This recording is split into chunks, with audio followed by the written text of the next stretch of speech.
I'm taking a 20-penny spike, drive it to a 2-inch piece of lumber, one strike by hand.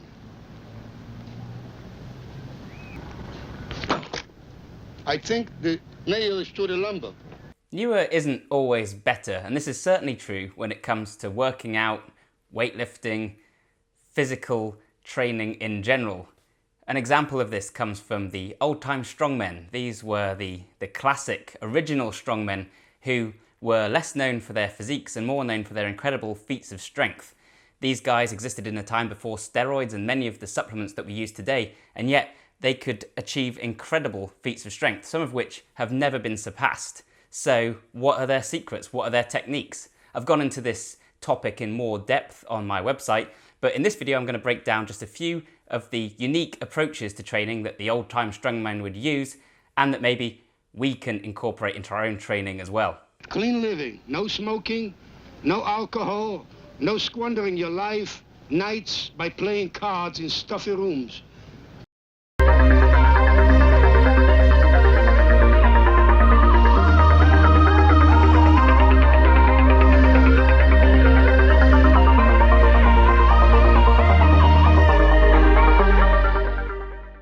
So the first thing I want to look at is grip strength. Grip strength is one of the hallmarks of the old-time strongman. They would build their grip strength knowing that in many ways this was the missing link, if you will, when it comes to strength and performance, lifting weights. Your hands are your connection to the weights, and for doing things like even bench press or deadlift, they're incredibly important. And they're also super important for things like handstands, in which case you're actually gripping onto the floor slightly. That can help give you a better balance. The old-time strongmen did a lot of cool calisthenics moves, and so it made sense that they'd want grip strength for that reason too. One of the big reasons that old-time strongmen wanted impressive grip strength was so that they could avoid being shown up by members of the audience. So obviously if you're supposed to be this awesome, big, strong guy, and then someone from the audience comes up and they can outperform you, that doesn't look so good. So what the old-time strongmen would do is they'd use barbells and dumbbells that were wider, so the actual bar was wider. That meant that they had to grip onto the bars much harder in order to perform the same exercises. So if someone came up and challenged them, even if they were strong enough to lift that amount of weight normally, they wouldn't be strong enough to do it with the wider grip as well. So this is something we can incorporate into our own training, and it's been shown to have all kinds of benefits for your general health, grip strength has.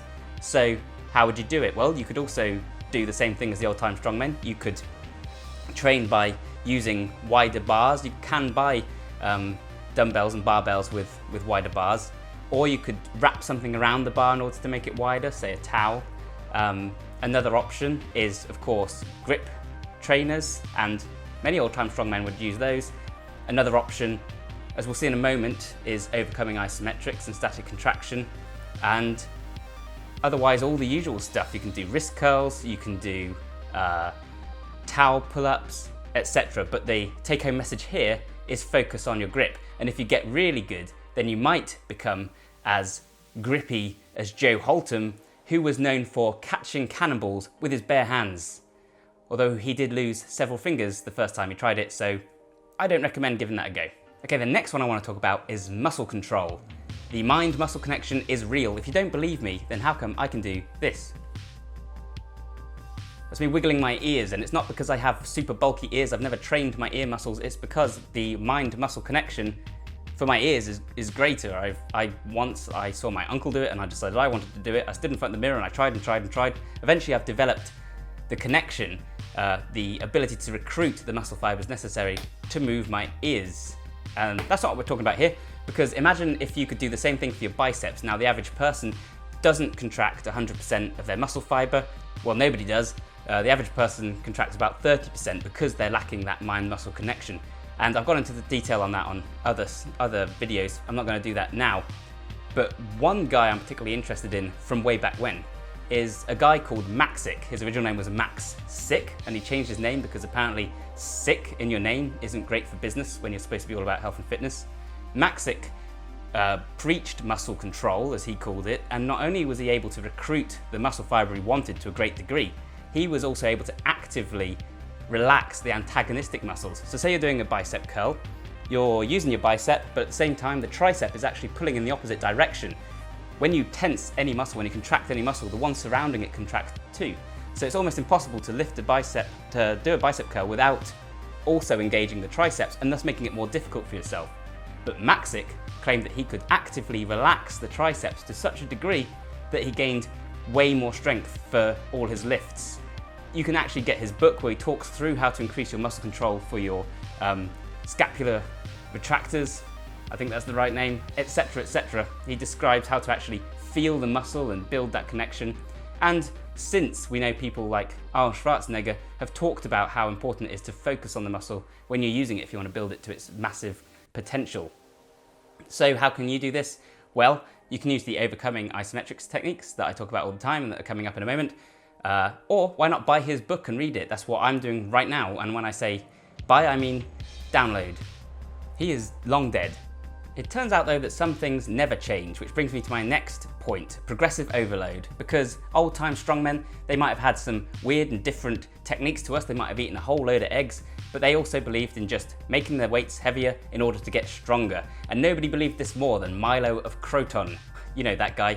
He had a unique approach to progressive overload. So he would pick a baby calf, and then he would adopt it, I presume, and feed it and stuff, and he would carry it on his back all the time. So this was like the ultimate diva calf.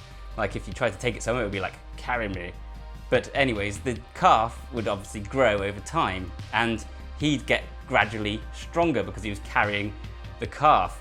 And so by the time the calf was a full-grown cow and this guy was running around with it on his back, he'd be super strong, but he wouldn't even notice it getting that much heavier because it started so light and it grew so slowly.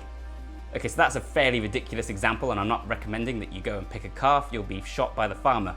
But what you can do is something called microplating. That's where you take your exercise that you've hit a plateau on, say the bench press, and then you stick on like 0.25 kilograms or whatever that is in pounds onto the ends, tiny, tiny weight plates that you won't even feel. You do that next time and the next time and the next time, build it up, and eventually before you know it, you've added 10 kilograms onto your bench and you didn't even notice. So while old-time strongmen might seem like a thing of the past, actually many of their principles are still being used today by professional strongmen and people who do strongman stuff for a hobby.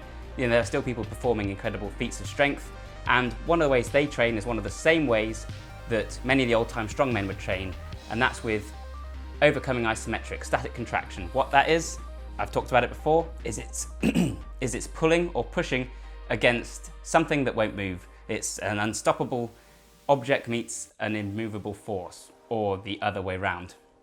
And basically what you're doing is, for example, you're pushing against the wall, you're pulling against a chain, and you're just doing that as hard as you can. There's one old-time strongman whose name I forget, but if I find it, I'll put it in the description below. He would actually go and try and push down trees. I mean, how awesome is that as a way to train? But more often, this overcoming isometric would involve trying to crush something. It was the grip again, or bend something. So they often bend iron bars, as we know, nails. And today people are ripping up phone books, etc. And again, this is something that I highly recommend, not necessarily ripping up phone books, but this is kind of passive training you can do all the time, and it will build a completely different kind of strength. It will help you to recruit more muscle fiber. It will help you to increase your grip strength. I've heard of people bending frying pans, rolling them up into tubes. I mean, if you can develop that kind of strength, then that's awesome. And the only way to develop it is to keep trying to do it. Okay, and something else that the old-time strongman would do quite differently to the way we train today is to use some very unusual lifts. So we obviously have our deadlift, our squat, our clean and press, etc. But these guys would use a whole plethora of different moves, including things like the bent press, and that's completely weird. They'd be bent down and they'd lift a weight over their head in one arm.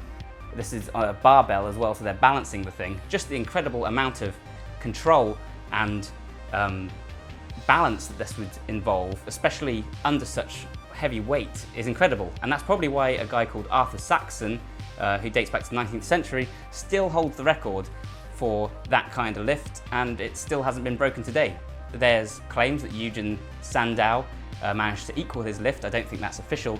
Either way though, they're both old-time strongmen, and today no one can do the same thing because they're doing a different kind of lift. One of the coolest types of lift is something called the anyhow lift, and this is just, you grab as much weight as you can and you put it in the air. So that could mean you pick something up with your foot and you pick something up with one hand and then you pull something with the other hand. However you can do it, just how much you can lift. And that just builds an incredible amount of strength. It's just so different, and that's true functional strength. I mean, you'd tell me that a deadlift is functional, but how often do you do a deadlift in the wild? Probably never at all.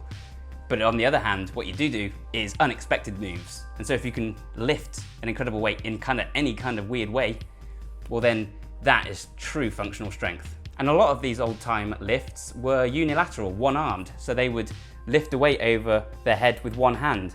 And this had an interesting effect. It built up their obliques to be huge. Now the obliques are the muscles on the side of the abs. They're used for torque. They're also used for bending from side to side. And by engaging in this kind of training, these guys built up massive obliques, which is something, again, that we just don't really have today. So again, if you want to train more like an old-time strongman, not only should you use more unusual lifts, but maybe try doing more one-sided lifts and training those obliques. They do make your waist look a bit wider, so if it's just aesthetics you're going for, then you have to weigh up the pros and cons. Just to make it absolutely clear, I am no expert when it comes to these unusual old-time strongman lifts. You can probably tell from the footage. So I'm sharing this because it's something I'm very interested in and I'm researching at the moment. That's what I do. I find unusual types of physical and mental training fascinating, so I research it, I try incorporating it into my workout, and I make these videos. My training normally consists largely of isolation exercises, which I'm going to do a video on in the future, why I think they still definitely deserve a place in your workouts. I do a lot of calisthenics, and I do the static contraction and the overcoming isometric grip training at the moment already. But as I talked about in my Batman video, I have now got a skills day training session in my routine where I experiment with these different types of training, whether it's learning a new move for parkour, whether it's trying an old-time strongman lift. So yeah, something I'm very interested in, and I thought it was only fair that I give it a go on video. But if you want to have a go at any of these lifts, I highly recommend you look up an expert who knows what they're doing and who can talk you through the correct technique. What I will say is definitely start with a light weight. Don't jump straight into a really heavy one, even just the bar with no weight on it. Get your technique down first. You can see in the video I struggle with the weight I'm trying to do it with, so I drop it down and then do a little bit better. But yeah, I will be incorporating this into my training, sticking with it for a while because I find it particularly interesting, and I can see how it certainly would help you to build a lot of strength. The bench press in particular, what you're doing here is what makes it unique, is that you're moving away from the weight. So to do it correctly, you have the weight in position, and then you bend down, but the weight doesn't move. So your arm is extended and it's pressed out over your head by the end, but it's in the same exact position, and it's you who's moved away from the weight. And there's another move similar to this, which was again used a long time ago, more often called the squatting press, not to be confused with the squat press. And what you do here is you hold it as though you're going to do a front squat, and then you squat down, but you hold the weight again in the exact same position so that it's extended, arms stretched, and then you stand up and press it overhead to finish with a squat press. So in both these examples, you're moving away from the weight, and that requires a whole different kind of coordination, muscle control. You're involving all these little supporting muscles. I mean, right now, I can feel my obliques, my back, all having done a really decent workout, something quite different. It involves balance, and you can see how this could be quite practical. So especially if you're building up to an anyhow lift, so that you're holding, say, one weight overhead in one arm, whilst you meanwhile bend down to pick up another one up off the ground. Obviously the way I can lift the most weight is with a simple squat or a bench press, so to me that would never work. But if you're building up to those huge numbers, the best way to do it is to have one thing pressed overhead, arm locked out, and then you can bend over and just pick something up from the ground. So you can see how that kind of training would build into that. There's all kind of variations as well. Looking at it, you've got the side press, for instance, which looks a lot like a bench press on paper, but actually the difference is here you're not now moving away from the weight. It's more of a conventional press, but you're leaning to the side. That's involving those obliques a lot more. So again, the kind of muscles that often get overlooked. So there's a lot to learn here. I'll definitely be trying more of it, and I'd love to know your experiences and what you think of it, and if there's any particularly interesting lifts that I've missed off that you know about, let me know in the comments below, because yeah, there was tons of these, and I mean they've all still got merit today, so, and they certainly make for a different routine, a different training session, if you want to mix things up a little bit. So there you go. That's some unusual training methods used by the old-time strongmen that you can incorporate into your own routines if you're more interested in building power and strength and being formidable rather than just, you know, developing those mirror muscles and looking good, which is also a perfectly acceptable endeavor, whichever you prefer. I like to aim for performance, and of course if you can look a little bit good as well, that's no bad thing. So let me know what you thought about this in the comments below, if you found it interesting, if you know of any I missed. Remember, in the description below I am including the link to my article where I go into a bit more detail and include some that I missed out here because I forget. But yeah, so I hope you found it useful and interesting. If you did, please like, share and subscribe. Definitely check out my website, thebioneer.com, where I generally go into tons more detail on all sorts of things. And I'd love it if you'd follow me on social media. I've got an Instagram account, a Twitter, and I'm trying to keep them up to date, Facebook. But you know, it'd be great if you could chat with me on there. I'd love to hear from you. And also just thanks so much for all of you who are already subscribed, whether you came from the Batman video or the Bruce Lee video. The channel's been seeing a bit of momentum lately, which is just so great because you know, I love doing this. It's a real hobby and a passion. I mean, it doesn't pay, I do it because I love it. So thanks for being on this journey with me. That sounds very cliche, but true. And yeah, I'll catch you in the next one. Have a great day and bye for now.